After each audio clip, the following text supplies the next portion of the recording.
കുറിച്ചുള്ള കഥയല്ല. പക്ഷേ കാടിനുള്ളിൽ നടന്ന കാര്യങ്ങൾ ലോജിക്കലായി ആലോചിച്ചാൽ നിങ്ങളുടെ ഉറക്കം പോകും.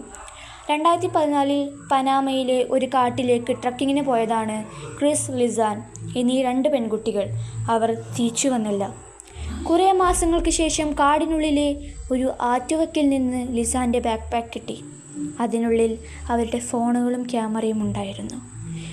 ഇതിലെ ലോജിക്കൽ മിസ്റ്ററി ഇതാണ്: അവരുടെ ക്യാമറയിൽ നിന്ന് 90ഓളം ഫോട്ടോകൾ പോലീസ് കണ്ടെടുത്തു.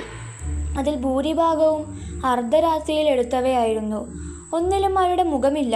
മരങ്ങൾ, പാറകൾ, പിന്നെ ഒരു പെൺകുട്ടിയുടെ തലയുടെ പിൻഭാഗം. അതിൽ രക്തം പുരണ്ടിരുന്നു.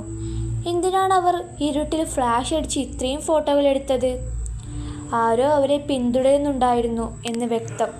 സിഗ്നൽ ഇല്ലാത്ത കോളുകൾ. അവരുടെ ഫോണിൽ നിന്ന് 10 ദിവസത്തോളം 911 നമ്പറിലേക്ക് വിളിക്കാൻ ശ്രമിച്ചിട്ടുണ്ട്. പക്ഷേ റേഞ്ച് ഇല്ലാത്തതുകൊണ്ട് കണക്റ്റ് ആയില്ല.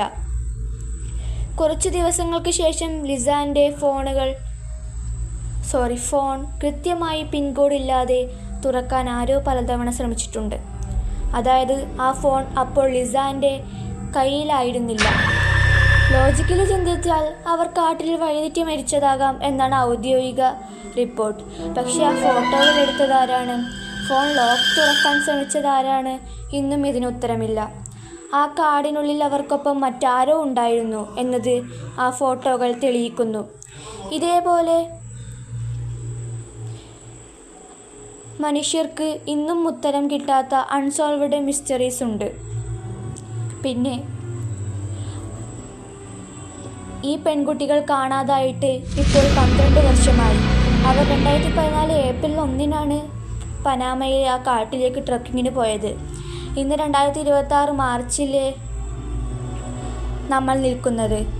അപ്പോൾ കൃത്യമായി പറഞ്ഞാൽ 11 വർഷവും 11 മാസവും കഴിഞ്ഞു. അടുത്ത മാസം 1-ാം തീയതി ആകുമ്പോൾ ആ ദുരൂഹതയ്ക്ക് കൃത്യം 12 വയസ്സ് തികയും. ഇതേപോലത്തെ അൺസോൾവ്ഡ് മിസ്റ്ററിയുമായി ഇനിയും കാണാം. അതുവരേക്കും ഇവിടെ നിർത്തുന്നു.